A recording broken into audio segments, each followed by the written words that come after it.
आप देख रहे हैं श्री हरि कृपा आश्रम चैनल। संस्थापक स्वामी श्री हरि चैतन्य पुरी जी महाराज।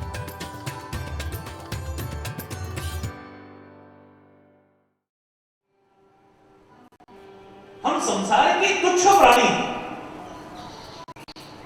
अभिमान करते हैं, नहीं हमें अपने पर हम गलती नहीं कर सकते, हम नहीं कर सकते। ये अभिमान ही बेड़ा गर्क करता है।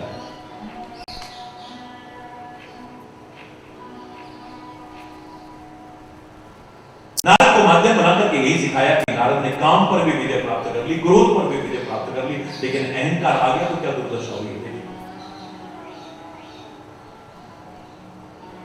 अप्सराएं भी जिसके मन में कोई विकार पैदा न कर सकी, एक दिन आया वो विवाह की इच्छा जागृत हो गया, विवाह करने को मन करना है और गुस्सा तो इतना आ गया कि जिन भगवान का नाम लड़ता है क्रोध में आकर उन्हीं को श्राप दे रहा है, दुर्वचन कह रहा है, भगवान को दुर्वचन कह रहा है। इससे ज्यादा गुस्से का और क्या होता है।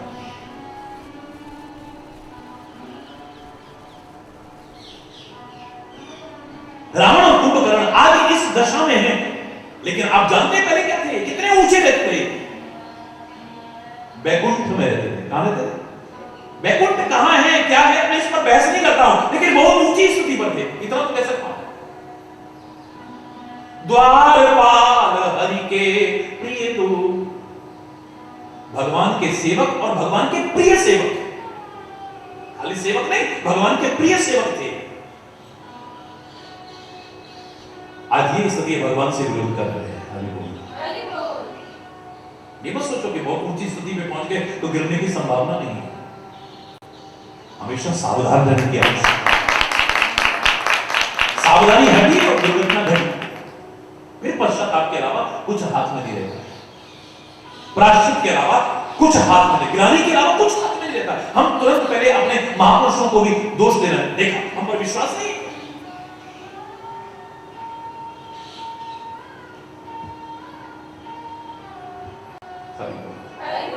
जोर से बोलो।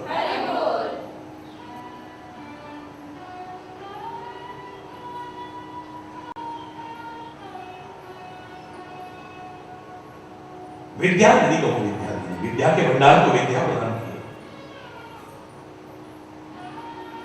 महापुरुष जानते हैं कि इनको कब क्या आवश्यकता पड़ सकती है भविष्य में। हमारा भूत, हमारा वर्तमान, हमारा भविष्य उनके लिए हाथ में रखी हुई उन आंवले की फांकों की तरह है। जैसे आंवला हथेली पर रखा हो, उसकी तीनों फांकें दिखती हैं, ऐसे हमारा भी तीनों कालों का और तीनों लोगों का जानते हैं।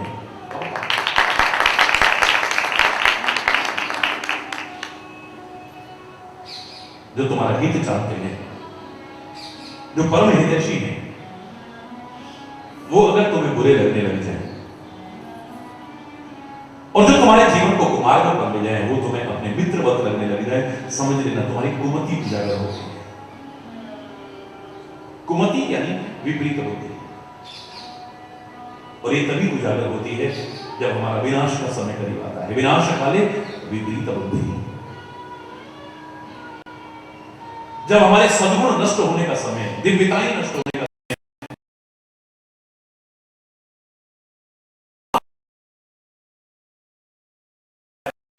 हमारी कुमति उजागर होती है और अपने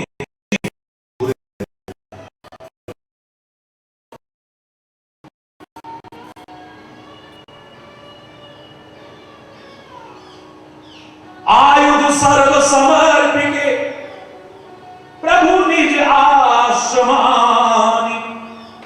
कंद मूल फल भोजन दीन भगत हित जानि। जितने भी अस्त्र शस्त्र थे सब श्री राम को अर्पित कर दिए। अगर तुम्हें परमात्मा पर भरोसा है तो तुम्हें अस्त्र शस्त्र रखने की आवश्यकता नहीं है। रिमोट कंट्रोल जिसके उसके हाथ में है, उसे क्या आवश्यकता है धनुष्मान हाथ में रखे या चक्र हाथ में रखे या त्रिशूल हाथ में रखे या खड़ग हाथ में रखे? मुझे लगता है प्रतीकात्मक ये जो रखे गए हैं हमको समझाने के लिए, अगर तुम इन पर भरोसा करो ये तुम्हारी रक्षा करेंगे, तुम्हें सब रखने की आवश्यकता नहीं, तुम इसको अपने साथ रखो। परमात्मा को अपने से दूर मत कर देना, अपने इष्ट को दूर मत कर देना, अपने सद्गुरु को दूर, बाकी तुम्हें ये रखने की, वो अगर रक्षा करने पर आए तो कोई बाल बांका नहीं कर पाएगा। उपयोग में नहीं लाते हैं अस्त्र शस्त्र, वरना ताड़का, सुबाहु, मारीच, विश्वामित्र जैसे के लिए क्या है, अस्त्र शस्त्र की तो आवश्यकता का पानी का एक छींटा हमारे जला के खाक कर देंगे, लेकिन नहीं, वो जानते हैं मेरी तपस्या जल की खाक हो जाएगी। इनको दंड देना मेरे परमात्मा का अधिकार है, मैं अपना काम करूं, उसको अपना काम करने दो। हरि जिसका जो काम है, किसी के अधिकार क्षेत्र में हस्तक्षेप देना ये भी एक अपराध बन जाता है। हरि मैं अपने उत्तरदायित्व का ठीक से निर्वाह करूं, मैं अपने कर्तव्य का ठीक से पालन करूं,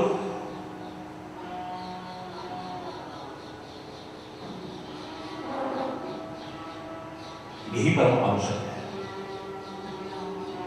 हम तो भगवान तक को उसके कर्तव्य का एहसास है। क्या कर रहा है तू भगवान? तू कहां सो रहा है? तेरे को दिख नहीं रहा दुनिया में क्या हो रहा है? देख हमारे साथ, ए भगवान। हम उसे उसके कर्तव्य का एहसास कर रहे हैं। कब करेगा तू? वो ज्यादा जानता है कब करना है, क्या करना है, कैसे करना है, किसके साथ करना है, हमें बताने की आवश्यकता नहीं। तेरे को जो करना है तो वो तो कर ले ठीक से। दूसरे के कर्तव्य का बोध कराने के लिए हर कोई तैयार है, पर अपने कर्तव्य का बोध नहीं है, हरि बोल, उसका पालन नहीं है। यही अशांति का कारण है, यही विद्वेष का कारण है, यही कलेश का कारण है, यही विरोध का कारण है।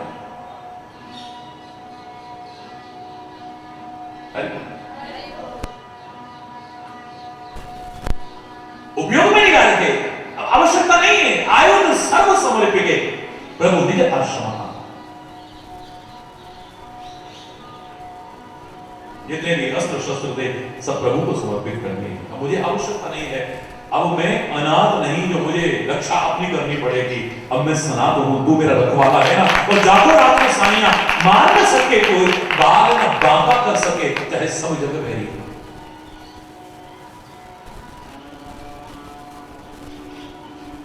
जब आती है ना तो फिर ना गार्ड काम आते हैं, ना अस्त्र शस्त्र काम आते हैं, ना सुरक्षा तंत्र काम आता है, तभी बोलना उस समय कोई काम आ सकता है तो वही काम आ सकता है। ये सब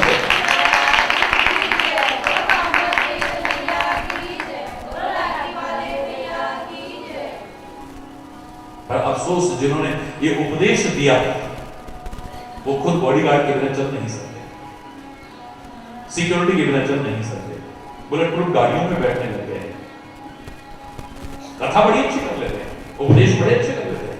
अरे परमात्मा पर भरोसा रखना, वो तुम्हारी रक्षा करेगा। लगता है तुम्हें खुद भरोसा नहीं है कि उनकी भी रक्षा करेगा।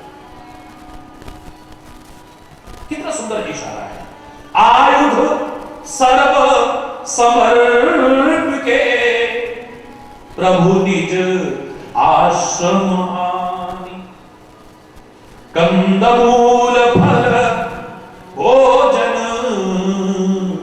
दीन भगत हित जान। भक्तों का हित करने वाले हैं, ये जाने करते। कंदमूल फल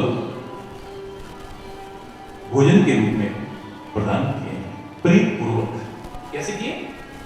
भगवान ने कहा था ना, पत्र पुष्प फल फूल भी कोई अर्पित करे स्वीकार करता हूं। लोग यही कह देते हैं, बस एक शब्द बोला था उसे भूल जाते हैं। पत्रम पुष्पम फलम तोयम यो में भक्त्या प्रेक्षति, भक्त्या शब्द भूल जाते हैं, भक्ति पूर्वक, प्रेम पूर्वक। वो तुम्हारे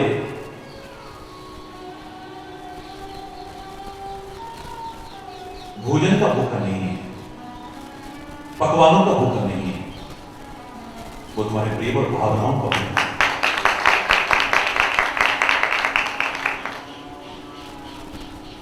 प्रेम पूर्वक अगर स्वीकार करे तो शबरी के झूठे बेर भी खाए होंगे उसने। प्रेम पूर्वक अगर प्रदान किए हैं तो केला नहीं, केले के छिलके भी खाए होंगे उसने, और बार बार सराहना करते हुए खाए होंगे उसने। प्रेम पूर्वक उसने रूखा साग भी, अरुणा साग भी खाया है।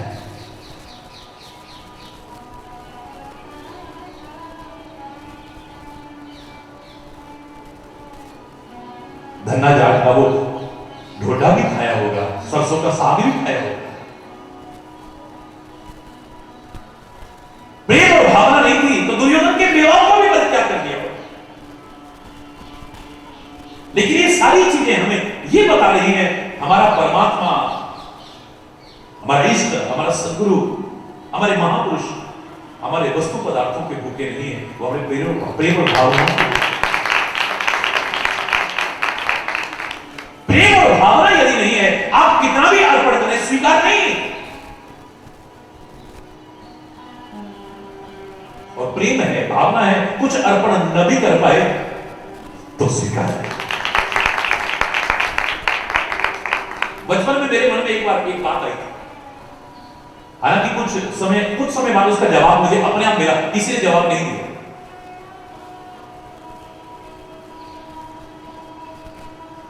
मंदिर में जा रहे हैं, किसी महापुरुष के पास जा रहे हैं, तो उस जमाने में जैसा होता था कि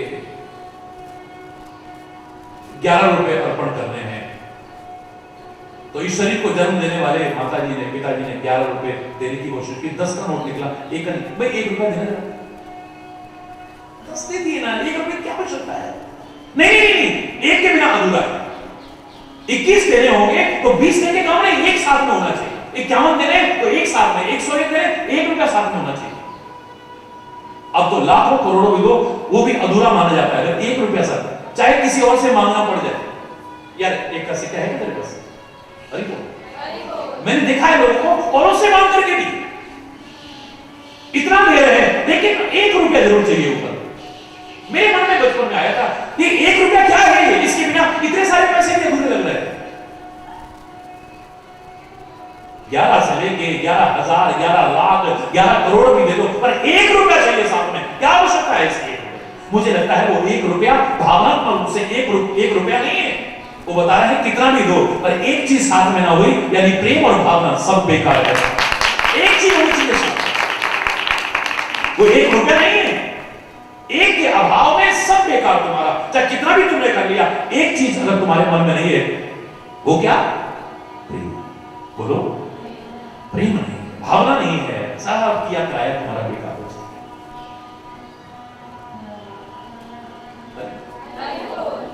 कंदमूल फल अर्पित किए हैं और परमात्मा भी बहुत प्रेम पूर्वक उन्हें स्वीकार करते हैं। आगे क्या हुआ शेष कल, आज यहीं पर अगर कोई गलत शब्द निकला हो, समय अभाव के कारण उसके लिए क्षमा चाहता हुआ अपनी वाणी को विराम दूंगा। एक बार जोर से बोलेंगे, धर्म की, अधर्म का, प्राणियों की, विश्व का, गौ माता की, भारत माता की, गंगा माता की, संत समाज की, भारत की देवियों की, भक्त समाज की,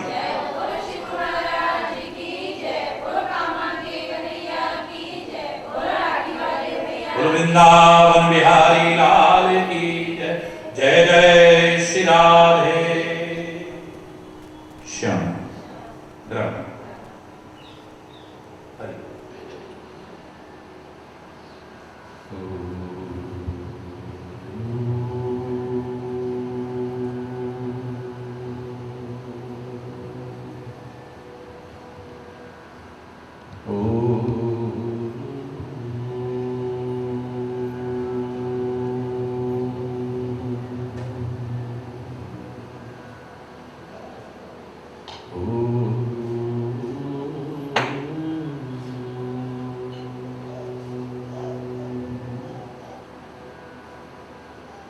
सर्वे भवन्तु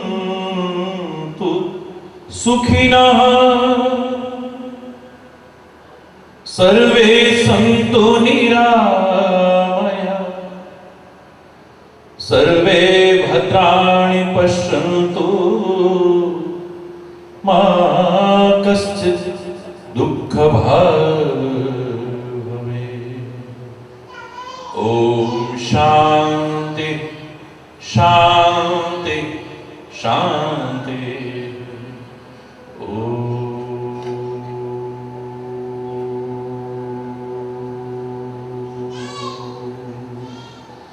त्वमेव मातास्य पिता त्वमेव, त्वमेव बन्धुश्च सखा त्वमेव, त्वमेव विद्या द्रविणो त्वमेव, त्वमेव सर्वं मम देव देव, त्वमेव सर्वं मम देव देव।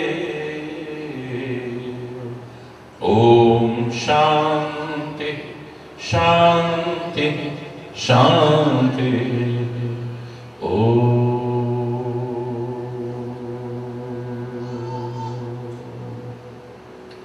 चैतन्यं शाश्वतं शान्तं व्योमातीतं निरञ्जनं नादबिन्दुकलातीतं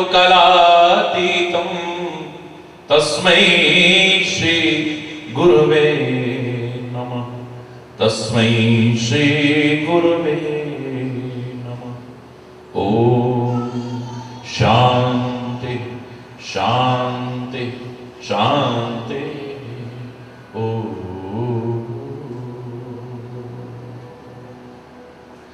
तेरी लीला तेरी महिमा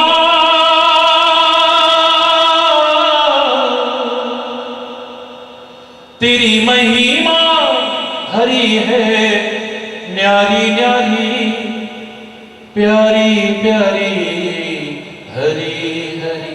जय जय नारायण नारायण हरि हरि, जय जय नारायण नारायण हरि हरि, जय जय नारायण नारायण हरि हरि, जय जय नारायण नारायण हरि हरि, नारायण नारायण हरि हरि, जय जय नारायण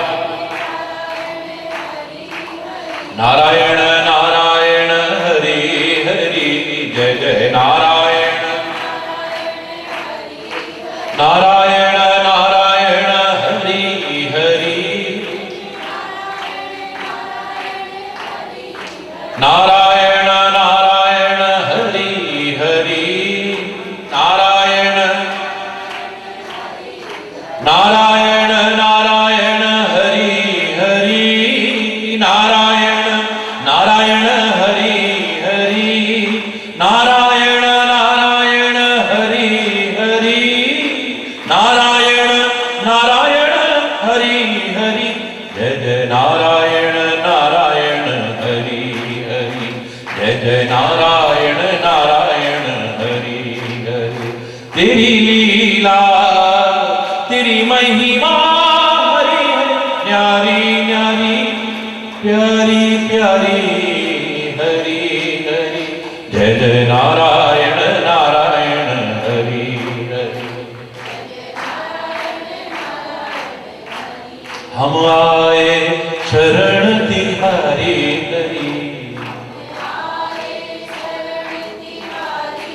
आए शरण तिहारी हरि, हम आए अब राखो लाज हमारी हरि, अब राखो लाज हमारी हरि हरि हरि, जय जय हरि हरि, जय जय हरि हरि, जय हरि नारायण नारायण हरि हरि, नारायण नारायण हरि हरि, जय जय। भक्तों के प्राण आधारे हरि, भक्तों के हरि बोल, भक्तों के प्राण आधारे हरि, भक्तों सारे जग के परम सहारे हरि, सारे जग के परम सहारे हरि, सारे जग के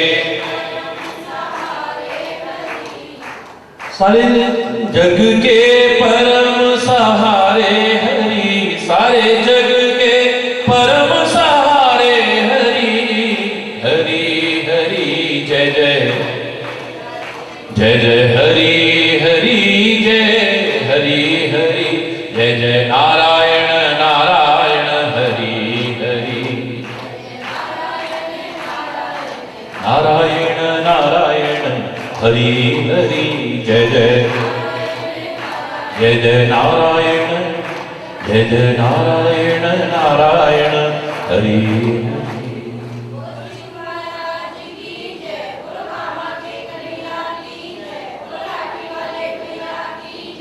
बाल चरित अति सरल सुभाव। बहुत दिन से परमात्मा की कृपा से बहुत प्रेरणादायी प्रसंग चल रहा है। श्री राम का जीवन, श्री राम का आचरण स्वयं अपने आप में एक प्रेरणा है। कदम कदम पर मर्यादाओं का पालन है। अपना कल्याण चाहे हम या औरों का कल्याण चाहे, मर्यादा विहीन जीवन से नहीं कर पाएंगे। अनेक बार मैंने उदाहरण भी दिया है कि नदियां जब तक अपनी सीमा और मर्यादा में हैं, चाहे वो देव नदी गंगा जी भी क्यों ना हो, अपने किनारे बसे लोगों को जीवन देती हैं, प्राण देती हैं, अन्न देती हैं, धान देती हैं, सब कुछ देती हैं। बाढ़ आने पर भगवान न करे वो अपनी सीमा और मर्यादा को लांघ जाएं।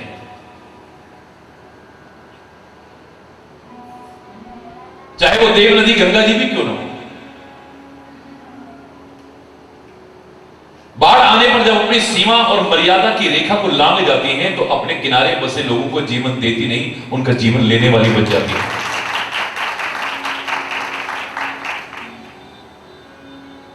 समुद्र भी जब तक अपनी सीमा और मर्यादा में है, संपूर्ण विश्व का कल्याण कर रहा है। कल्पना करके ही सिहरन होती है कि कभी सागर अपनी सीमा और मर्यादा को लांघ गया, विनाश ही विनाश होगा। चंद सेकंड के लिए भी सुनामी का जब कहर बरपा, लाखों लाखों लोगों की जिंदगियां तबाह हो गई, असंख्य लोग अनाथ हो गए, गोदियां उजड़ गई, मांगे सूनी हो गई, त्राही त्राही मच गई।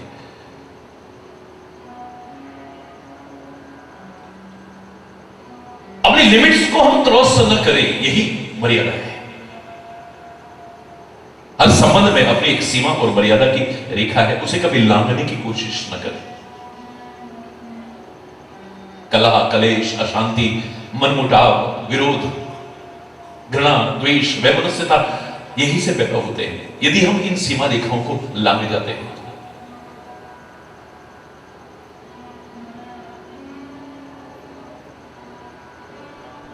याद करिए उस भजन की वो पंक्ति जो मैंने कही थी, धर्म की मर्यादा न भूले, अपनी सीमा में रहे। धर्म की मर्यादा न भूले, अपनी सीमा में रहे। कहते हो ना, सीता जी ने लक्ष्मण रेखा पार कर दी, मुसीबत में फंस गई। ये लक्ष्मण रेखा नहीं,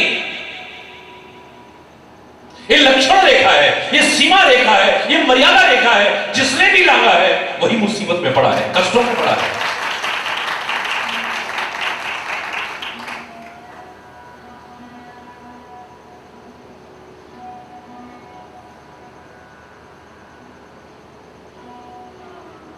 मर्यादा पुरुषोत्तम श्री राम के जीवन का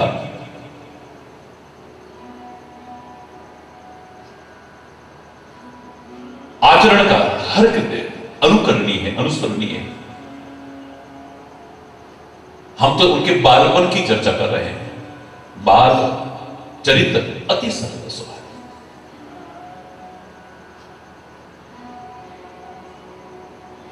बहुतों को देख करके बाल्यावस्था में ही हमें कहने को मजबूर होना पड़ता है,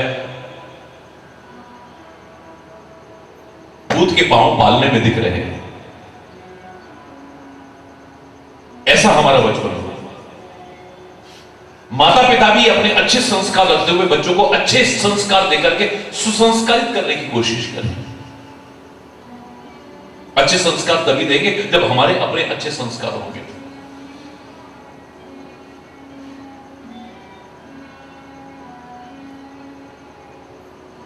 और बच्चे भी अपनी जो बालपन की सहजता है, सरलता है,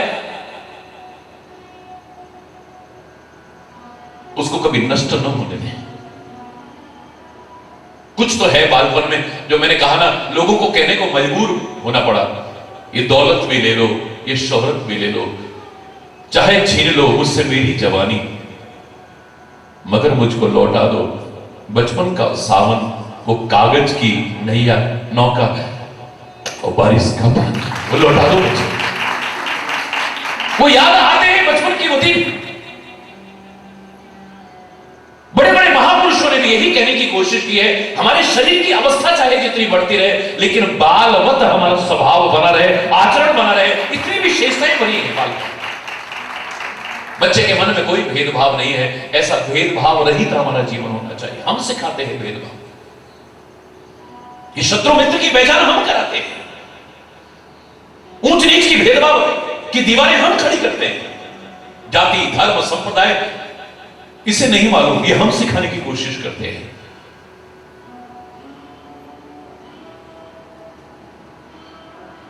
इनके मन में कोई गांठें नहीं होती हैं, इतने सरल, इतने सरल। अभी आपस में लड़ेंगे, थोड़ी देर बाद फिर गले लग करके खेलने लग जाते हैं। इनके पीछे परिवारों में दुश्मनियां हो जाए, जिंदगी भर चलती रहे, लेकिन बच्चों में नहीं। खुद रूठे, खुद मन जाए, खुद हमजोली बन जाए, झगड़ा जिसके साथ करें, ये अगले ही पल फिर बात करें, थोड़ी देर बाद फिर खेलने लगते हैं। इनके मन में कोई विकार नहीं है, कोई विकृति नहीं, कोई दोष नहीं। लेकिन जिस बालपन की हम चर्चा कर रहे हैं, आज बच्चों में भी वो बालपन नजर नहीं आ रहा है, खो गया है, खो गया है वो बालपन। कहीं किताबों के बोझ तले खो गया है, कहीं गलत संगति में पढ़ करके अपराध के मार्ग पर चल करके खो गया है छोटे छोटे बच्चों का।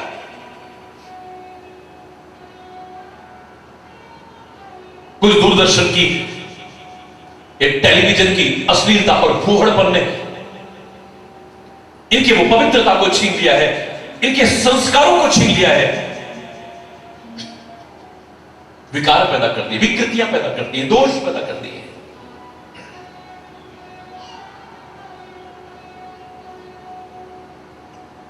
कहीं अभाव ने छीन लिया है इनका बचपन। छोटा सा बच्चा चाहे बाल श्रम के खिलाफ कितने भी कठोर कानून बन जाए, मजदूरी करता मिल जाता है। बाल्यावस्था से उसके सिर पर इतना भार पड़ गया है, उसे करना पड़ रहा है, बचपन खो गया है उसका। वो स्वयं तरसता होगा जब बच्चों को खेलते देखता होगा कि मेरा वो बालपन मेरे पास आ जाए। कहीं परिवारों ने आपस में ही बच्चों का विभिन्न प्रकार से शोषण करके, परिवेश में विभिन्न प्रकार से शोषण करके, जिनको आप मित्र कहते हैं, मित्रवत व्यवहार न हो करके उनका शोषण करके विभिन्न प्रकार से उनका बालपन छीन लिया है।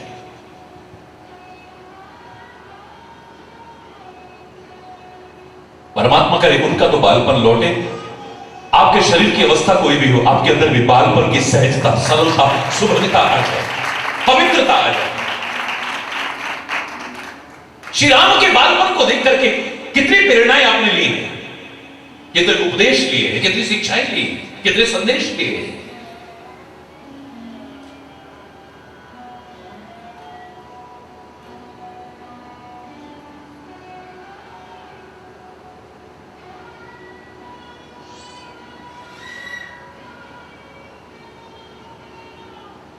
आज भी जिसका बालपन हमें लुभा लेता है।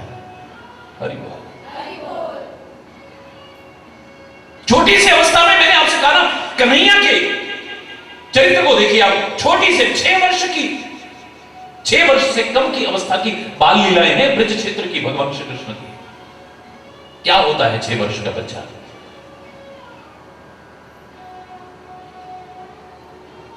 कितने राक्षसों का विनाश किया है। हम राक्षसों का ना सही, अपने अंदर जो राक्षसी वृत्तियां आ रही हैं उनका तो विनाश कर ले। अपने अंदर आ चुकी असुरता का विनाश कर ले। हम तो मूर्खतावश धर्म के नाम पर पशुओं की हत्या करते हैं, उनको समाप्त करने की कोशिश करते हैं, कहीं देवियों के नाम पर, कहीं देवताओं के नाम पर, कहीं उस। काश अपने अंदर आ चुकी पशुता को खत्म कर देते, जीवन धन्य हो जाता है। इतने से बच्चे के मन में आया, कितना प्रदूषण फैल गया है मेरी पवित्र यमुना में। काली नाग का तो खाली बहाना बनाया था, वो काली नाग कोई और नहीं है, जहर है, वो प्रदूषण है जो यमुना जी में फैल चुका था। सरकारें करोड़ों अरबों रुपए खर्च कर देती है, लेकिन आज प्रदूषण दूर नहीं हो पा रहा। 6 वर्ष से कम वर्ष की अवस्था में मेरे कन्हैया ने यमुना के प्रदूषण को दूर करके उसे प्रदूषण मुक्त किया है। पर्यावरण के प्रति जागरूकता पैदा छोटी सी अवस्था में। छोटा सा कन्हैया वृक्ष का सहारा लेकर के बांसुरी बजाता है। क्यों? ऐसे नहीं बजा सकता। कदम के वृक्ष का सहारा लेता है, किसी वृक्ष का सहारा ले। क्यों? लोग मुझसे प्यार करते हैं, और जो मुझसे प्यार करते हैं उनके मन में आएगा कि इस वृक्ष का सहारा हमारे कन्हैया ने लिया है, इसे काटना नहीं है कभी।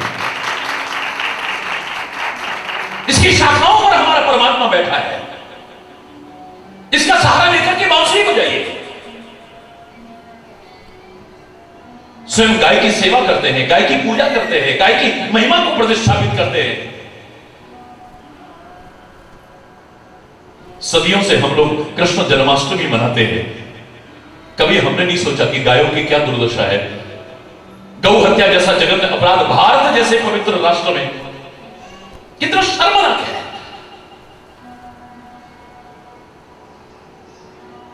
स्वयं करके दिखाया है। मैं कई बार कहा करता हूं कि जिसका बालपन शुरू हुआ जहर से, और यही लौकिक लीलाओं का संवरण भी किया हो जहर से। पैदा होते ही सबसे पहले पूतना आती है, दूध में जहर मिला करके पिलाने की कोशिश करती है, जहर भरा हुआ।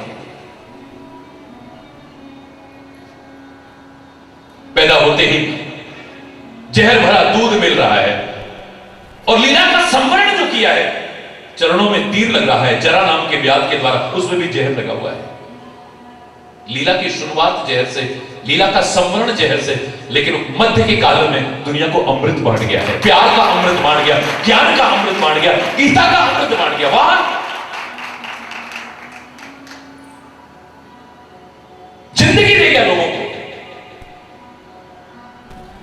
और खाली उसी समय नहीं, जब कभी भी कोई भी उसके उस अमृत का सहारा लेगा, जीवन प्राप्त करेगा।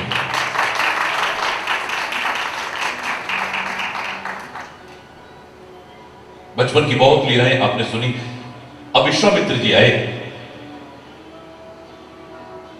संत कृपा करके पधारे, गुरु कृपा करके पधारे, हमारे परम सौभाग्य है। अपने भाग्य की सराहना की, सिंहासन पर बैठा करके चरणों में बैठे हैं, निवेदन किया, महाराज कृपा करके आज्ञा प्रदान करें, आप कैसे पधारे। फिर कह रहा हूं, संत का स्थान, महिमा, गरिमा, पद बहुत ऊंचा है। बड़े बड़े राजा महाराजा भी उनके चरणों में बैठ करके सौभाग्य मानते हैं। और वो संत अगर तुच्छ पदों की ओर भागते हैं तो अपनी महिमा को कम करते हैं, अपने स्थान को कम करते हैं, अपनी गरिमा को कम करते हैं, अपने पद को कम करने की कोशिश करते हैं।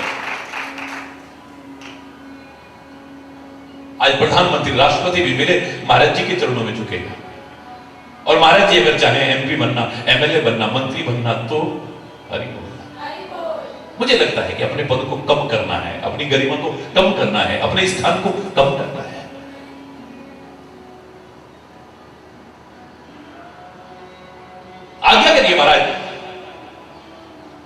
मैं विलंब नहीं करूंगा पूरा करने में। एक बात याद रखो, इस जवान की कीमत समझो। इस जवान से जो निकल जाए उसे निभाने की कोशिश करो, चाहे जान क्यों ना चली जाए। जिसकी जवान की वो कीमत नहीं है वो इंसान नहीं है। आज के दौर में ज्यादातर क्या है, वो शायर ने गलत नहीं कहा था, कौन करे इस दौर के इंसान पे यकीन, ये पल में कुछ कहता है पल में बदल जाता है। इसकी जवान का वो भरोसा ही नहीं है, अभी कुछ कहता है अभी कुछ कहता है। मैं जिस श्री राम का चरित्र सुना रहा हूं, उनके तो कुल की मर्यादा यही है, प्राण जाए पर वचन न जाए। रघुकुल रीति सदा चले। लेकिन कई जगह पर विचार करेंगे तो ये चरित्र हमें सिखा रहे हैं कि हम सोच समझ करके अपनी जवान से कोई शब्द निकालें, सोच समझ करके प्रतिज्ञा करें, सोच समझ करके प्रॉमिस करें किसी को भी, बिना सोचे समझे नहीं। बिना सोचे समझे भीष्म पितामह ने प्रतिज्ञा की, इतना महान जीवन होते हुए भी आज आदर्श व्यक्ति नहीं बन पाया है। इतिहास साक्षी है। इतने आदर्श व्यक्तित्व को भी हम आदर्श व्यक्ति नहीं मानते हैं। क्यों? कितने सारे धब्बे लगे हुए, किस वजह से? प्रतिज्ञा की वजह से। बिना सोचे समझे मत करो, निभाई उन्होंने, बड़ी अच्छी बात। महाराजा दशरथ ने बिना सोचे समझे वचन दे दिए, क्या परिणाम हुआ?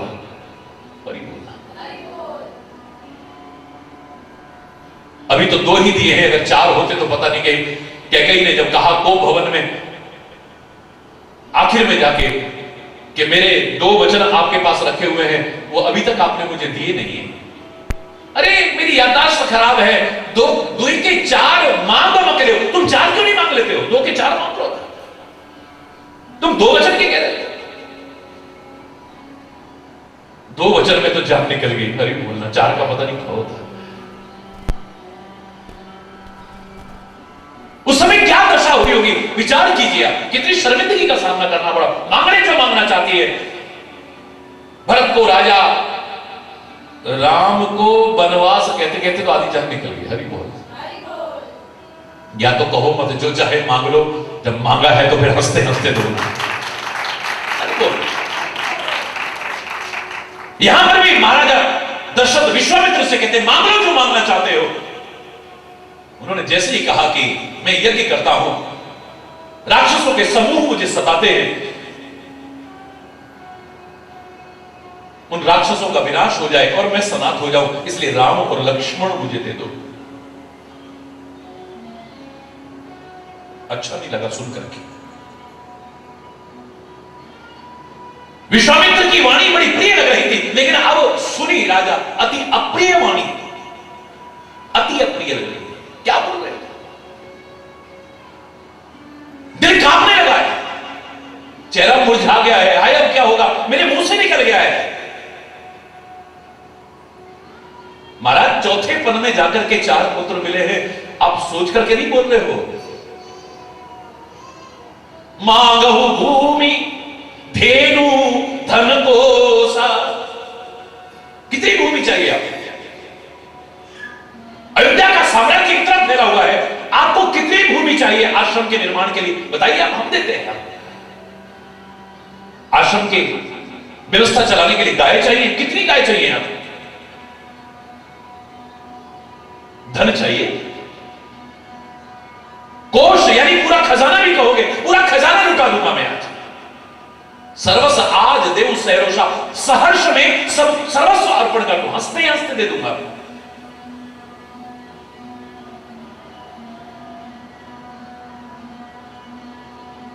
ये सारे मुझे प्रिय है, लेकिन राम देत नहीं बने गुसाई, राम देते हुए नहीं बनता है। अरे फिर कहते काय को मांग लो जो मांगना चाहते हो। जिसकी जवान की कोई कीमत है, सोच करके बोले। महाराज जी आपको एक प्रॉमिस करना पड़ेगा। क्या प्रॉमिस करना, बोलो ना। नहीं नहीं महाराज जी पहले करो। बिल्कुल नहीं, मैं तो सुनाता हूं, सिखाता हूं। मैं अगर ऐसे करने लगा तो कैसे होगा? महाराज जी तो जानते हैं कि तुम क्या चाहते हो, लेकिन तुम तो नहीं जानते तुमसे कौन क्या चाहता है। कभी प्रॉमिस मत करो, हरि बोल। और यदि करो तो फिर जान भी चली जाएगी भाव से। तू बता पहले क्या प्रॉमिस चाहते हो? महाराज जी एक वचन देना पड़ा। क्या वचन? बोलो ना, बिना सोचे समझे दिया। इतिहास भरा पड़ा, क्या क्या मुसीबतें यार। इतिहास काहे के लिए सामने रखते हैं? कुछ प्रेरणा देने के लिए, शिक्षा देने के लिए, संदेश देने के लिए, उपदेश देने के लिए। नहीं लिया तो फिर इस सुनने और सुनाने का फायदा क्या है? पढ़ने और पढ़ाने का फायदा क्या है?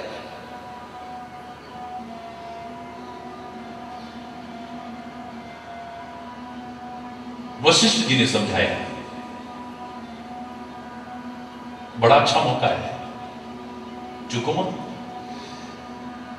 अरे विश्वामित्र में तो वो शक्ति और सामर्थ्य है, ये दो चार चुट्टे फुट्टे राक्षसों की बात कर रहे हो, सारी दुनिया के राक्षसों को खत्म कर सकते हैं।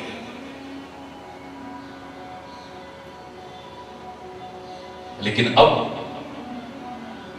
सच्ची संतता जागृत हो चुकी है।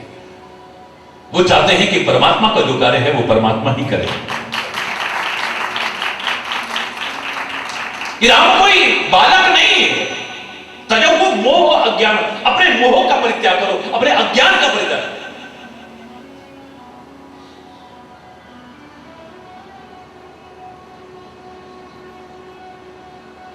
धर्म सुजस्य प्रभुत्व मुख। आपको धर्म की प्राप्ति होगी, सुजस्य की प्राप्ति होगी, आपका तीनों लोकों में यश फैलेगा, ऐसा कार्य होगा। इनका अति कल्याण और इनका कल्याण होगा। तुम्हारी औलादें अगर धर्म से जुड़ेंगी, संस्कृति से जुड़ेंगी, हमेशा के लिए यश फैलेगा, ऐसा जीवन बनेगा, ऐसा आचरण बनेगा। विश्वामित्र कहते हैं कि मुझे तुम्हारा धन नहीं चाहिए, संपत्ति नहीं चाहिए, खजाना नहीं चाहिए, तुम्हारा राज्य नहीं चाहिए। वो गलती से पहले एक बार राजा हरिश्चंद्र के जमाने में मैं आया था, मैंने राज्य मांगा था। अब राज्य नहीं, राजाओं का राजा, महाराजाओं का महाराजा मांग रहा हूं, परमात्मा को मांग रहा हूं। और मांगने की आवश्यकता नहीं है, ये तो दाता का दर है, भिखारी का दर नहीं है। संत का दर, सदगुरु का दर, महापुरुषों का दर, परमात्मा का दर, ये तो दाता का दर है, भिखारी का नहीं। जो संत तुम्हारी संपत्ति चाहता है, मैं चैलेंज करके कहता हूं, वो संत हो ही नहीं सकता है। संत तुम्हारी संपत्ति नहीं चाहता है, तुम्हारी संतति चाहता है। अपनी संतति को, अपनी औलादों को इधर जोड़ो, वरना गुमराह हो जाएंगे, बर्बाद हो जाएंगे।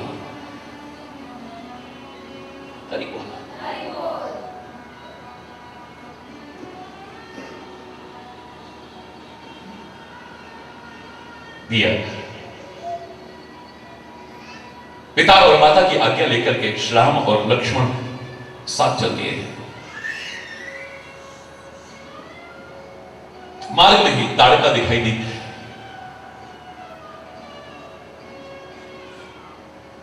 एक ही बाण में समाप्त किया उसने, और तीर जानकर के अपने निज पद को भेजा है उसने। हरि बोल। श्री राम की या परमात्मा के विभिन्न अवतारों के कृतित्व को देखें तो इतना हम कह सकते हैं कि वो दुनिया में किसी को मारने नहीं, तारने आए। मेरे संतों का, मेरे महापुरुषों का, मेरे परमात्मा का विरोध व्यक्ति से नहीं है, व्यक्ति के अंदर आ चुकी बुराइयों से। याद रखना, जिस चिंतन को आगे रख करके ही लोगों ने कहा था पाप से घृणा करो, पापी से नहीं। अगर पाप दूर हो गया तो व्यक्ति पापी नहीं होता है। पाप के कारण ही तो पापी है। यदि उसमें से पाप दूर हो गया फिर वो पापी नहीं है। मेरे महापुरुषों का विरोध भी पाप से है, पापी से नहीं है, अधर्म से है, अधर्मी से नहीं है, किसी जाति से नहीं है, किसी व्यक्ति से नहीं है, किसी धर्म से नहीं है, किसी संप्रदाय से नहीं है। मूर्खतावश कई लोग ये धर्म का विरोध रखने वाले अज्ञानी लोग ऐसे प्रश्न यदा कदा कर लेते हैं, फलाने धर्म का नाश करने भगवान कब आ रहे हैं। मेरे परमात्मा किसी धर्म का नाश नहीं कर रहे, अधर्म का नाश करने आ रहे,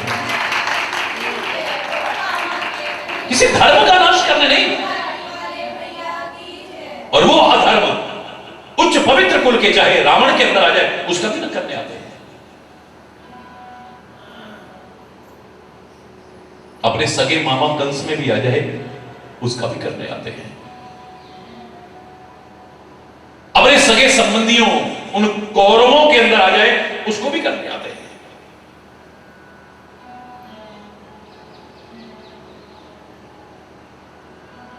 आप स्वयं विचार कीजिए, बिल्कुल वैसी ही प्रवृत्ति है जैसी डॉक्टर की प्रवृत्ति है।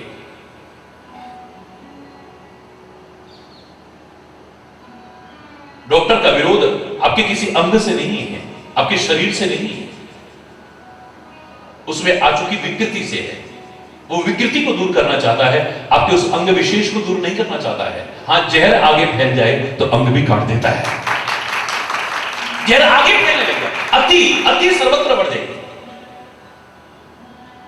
अगर आप कहें कि परमात्मा ने उनका वध क्यों किया, उनमें से बुराइयां खत्म क्यों नहीं की, हो सकता है आती हो। दांत में दर्द होता है तो दांत को निकाल कर ही फेंकते हैं।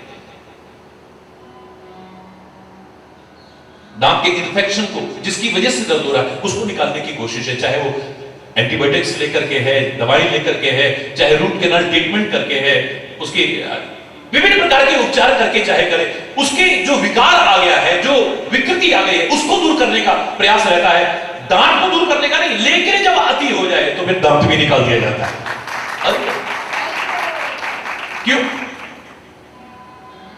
फिर तो जहर आगे फैल लगे तो हाथ को भी काट देते हैं, पैर को भी काट देते हैं, इतनी महत्वपूर्ण आंख को भी निकाल के फेंक देते हैं। अगर हरि बोल,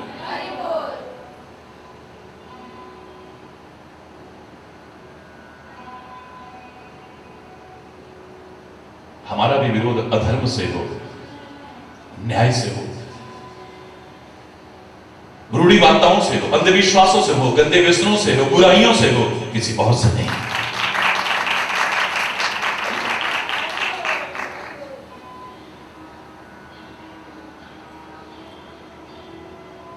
फिर दूसरों की तरफ उंगली उठाने का अधिकार तो उसको हो सकता है जिसका अपना जीवन दोष मुक्त हो। प्रकृति ने कितनी सुंदर व्यवस्था की है, जब तक तुम किसी की बुराई की ओर इशारा करते हो, एक उंगली औरों की तरफ करते हो, 3 उंगलियां और 1 अंगूठा ये अपनी ओर आता है। देखो करते,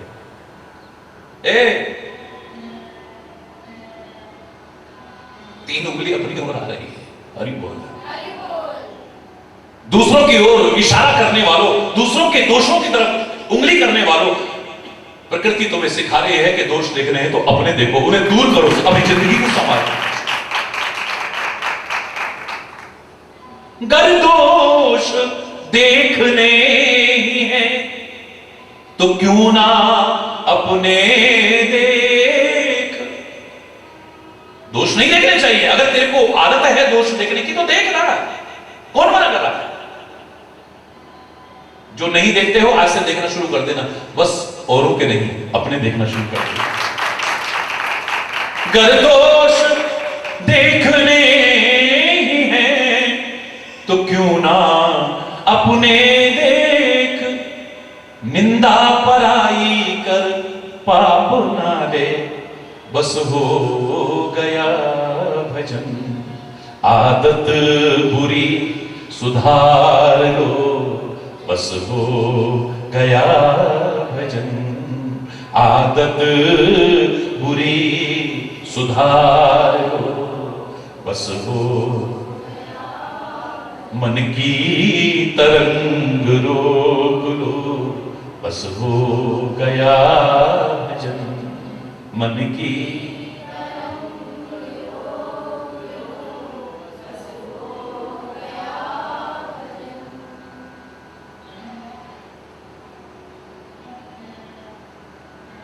ताड़का का वध किया, विश्वामित्र ने पहचाना ये तो मेरे परमात्मा है साक्षात। पहचानता तो पहले भी था मैं, लेकिन अब प्रमाण मिल गया है।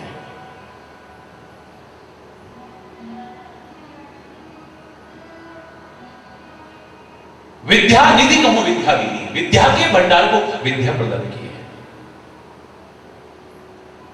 सारी विद्याओं तो उन्हीं से हैं, लेकिन संत की महिमा, गुरु की महिमा, महापुरुषों की महिमा परमात्मा स्वयं प्रतिष्ठापित करने की कोशिश कर रहे हैं। सहर्ष स्वीकार करते हैं, बला अति बला नाम की विद्या देते हैं विश्वामित्र श्री राम जी, जिससे भूख प्यास ना लगे, भविष्य में काम आएगी। और जितने भी अपने आयुध थे, आयुध सर्व समर्पित प्रभु आश्रम का, भगवान को आश्रम में लेकर के आते हैं। कंद मूल फल प्रेम और भक्ति पूर्वक अर्पण करते हैं और परमात्मा उन्हें स्वीकार करते हैं। प्रातः काल होते ही श्री राम कहते हैं, हे मुनि विश्वामित्र,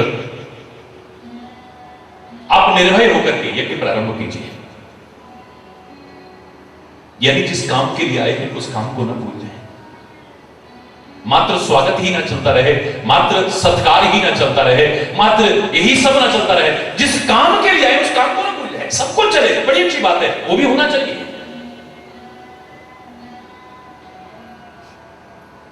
जिस काम के लिए आए हो, चाहे कहीं पर भी आए हो या इस दुनिया में आए हो, सब कुछ करो, मेरा कोई विरोध नहीं, लेकिन जो करने आए हो उससे वंचित मत रह जाना। इन आंखों से सब कुछ देखा, लेकिन जो देखना चाहिए था वो भी देखना। इन कानों से सब कुछ सुना, लेकिन जो सुनना चाहिए वो भी सुनना। इस वाणी से पता नहीं क्या क्या बोलते हो, लेकिन जो बोलना चाहिए वो जरूर बोलना। इन पैरों से पता नहीं कहां कहां चल के जाते हो, मेरा कोई विरोध नहीं है, लेकिन जहां चल करके जाना चाहिए उससे वंचित मत रह जाना। याद करो मैंने क्या कहा था। गांव में किसी की कन्या का विवाह था, वर पक्ष ने कुछ मांग रख दी और ये दहेज का दानव इतना मुंह फैलाता जा रहा है और कोई उसका विरोध करने की सामर्थ्य नहीं रखता। कर्जा करके जैसे तैसे, लड़का अच्छा है चलो फिर पता नहीं कर। गरीब आदमी गांव का जैसे तैसे कर्जा इकट्ठा, पैसा लेके इकट्ठा किया, सोचने लगा कि इसने जो सामान मांगा है वो हमारे गांव में तो मिलेगा नहीं, पास के शहरों में भी महंगा मिलेगा, चलो दिल्ली से लेके आते हैं। मामा जी रहते हैं हमारे, हमेशा नाराजगी शो करते हैं, कभी नहीं आते हो, कभी नहीं आते हो हमारे पास। मामा जी की नाराजगी भी दूर हो जाएगी, सामान भी सस्ता और अच्छा मिल जाएगा। ये सोच करके दिल्ली गए। एक सप्ताह बाद वापस लौटे। शादी में गिने चुने दिनों में गांव वाले चिंतित है कि आया क्यों नहीं, आया क्यों नहीं। 7 दिन बाद वापस लौटे, सारे गांव वाले इकट्ठे हो गए। अभी भी गांवों में कई जगह पर आपस में सहयोग की भावना है। शहरों में तो पता ही नहीं होता पड़ोस में कौन रहता है। अरे बोल, हाँ इतना अति भी नहीं होना चाहिए। गांव में ये भी मालूम है कि इसके घर में सब्जी क्या बन रही है, अरे बोल, इसके घर में कौन आ रहा है, कौन जा रहा है, कौन कहां गया, कौन कहां से आया, हरि बोल। लेकिन आपस में सहयोग की भावना है कई जगह पर। अभी सारे गांव वाले इकट्ठे हुए, भैया दिल्ली हो यार, और भैया दिल्ली नहीं देखी तो कुछ नहीं देखी। अरे क्या सड़कें हैं यार, क्या बिल्डिंगें हैं यार, क्या पुल हैं बड़े बड़े।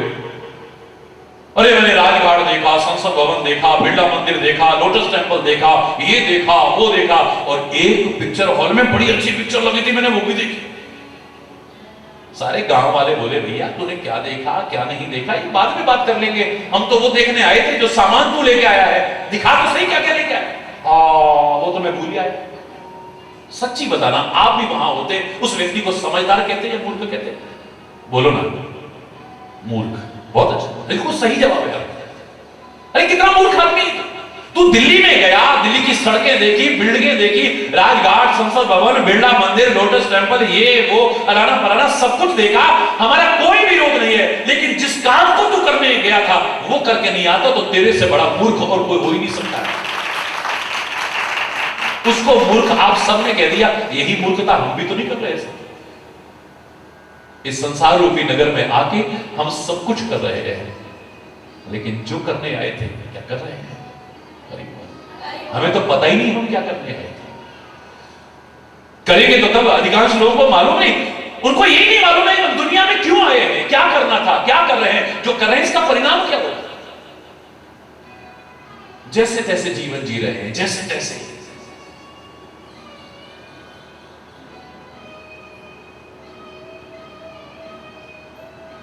जानवर को भी अपना भला बुरा मालूम है, उसको भी अपना हित हित अनहित पशु पक्षी न जाना। पशु पक्षी भी शत्रु मित्र की पहचान करते हैं, अपने पराई की पहचान करते हैं, पशु भी।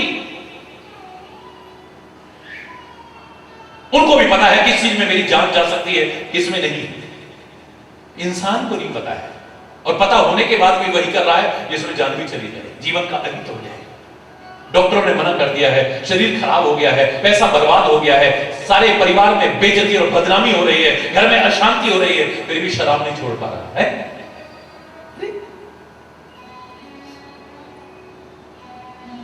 जानवर से बदतर हुए हम, जानवर से। मालूम है कि इसमें हमारा नुकसान है, उसके बावजूद कर रहा है। इस चीज में मेरा नुकसान हो सकता है, फिर भी कर रहा है, पता लगने के बाद।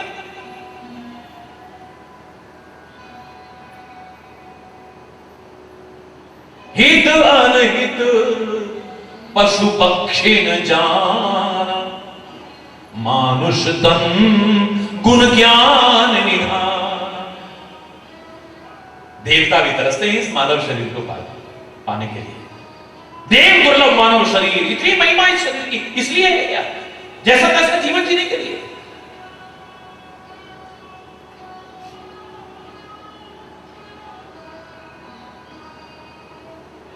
एक ही चीज तो तुम में विशेष थी, अगर वो नहीं आ पाई तो तुम जानवर से भी बदतर हो गई।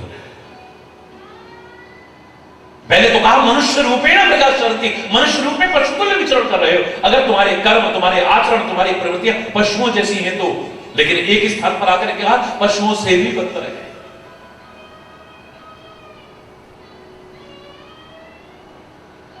हर गुण अवगुण में हमसे आगे हैं पशु पक्षी। कोई ऐसी विशेषता हमारे अंदर ज्यादा नहीं जो पशुओं से ज्यादा नहीं है।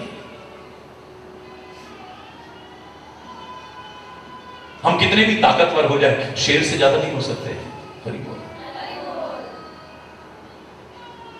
हम कितने भी होशियार हो जाए, कितने भी सियार जैसी बुद्धिमत्ता नहीं, कितने भी बुद्धिमान और होशियार बने हम, सियार जैसे नहीं हमारे अंदर। अभी भी पहाड़ों में जाओ ना उत्तराखंड में, तो बड़ा अच्छा हरेला करते हैं, तो बड़ा अच्छा स्याओ जैसी बुद्धि है। शेष तरान सियार जैसी तो बड़ी बुद्धि होती है।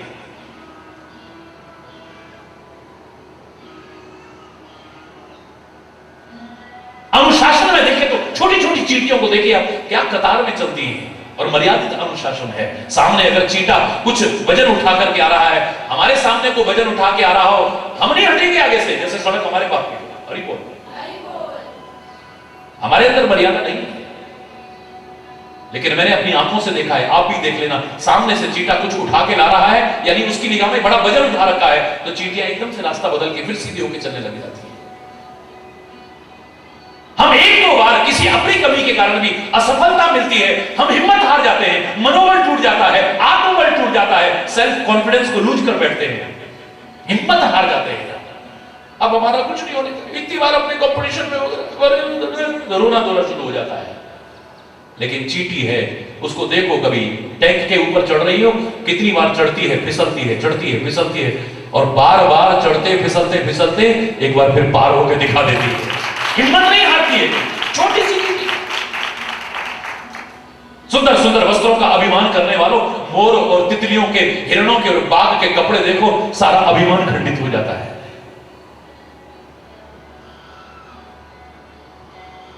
कितना भी सुंदर गाने लग जाओगे, कंठ कितना भी सुंदर होगा, कोयल से अच्छा नहीं हो सकता है। हर विशेषता में हमसे कहीं आगे है, पशु पक्षी कीट मकोड़े तक। एक बार जब मैंने ऐसा कहा ना, एक व्यक्ति बहस करते कर, हाँ तो ठीक है महाराज जी, कोई अच्छाई हमारे अंदर ना सही, हम बेवकूफ भी सही। मैंने गधे से ज्यादा वो भी नहीं हो तुम्हारी बोल, वहां भी पशु नंबर मारी। सब चीजों में वो आगे हैं। एक धर्म विशेष है, अगर वो हमारे जीवन में ना हुआ, हम उससे भी बदतर जीवन जी रहे हैं।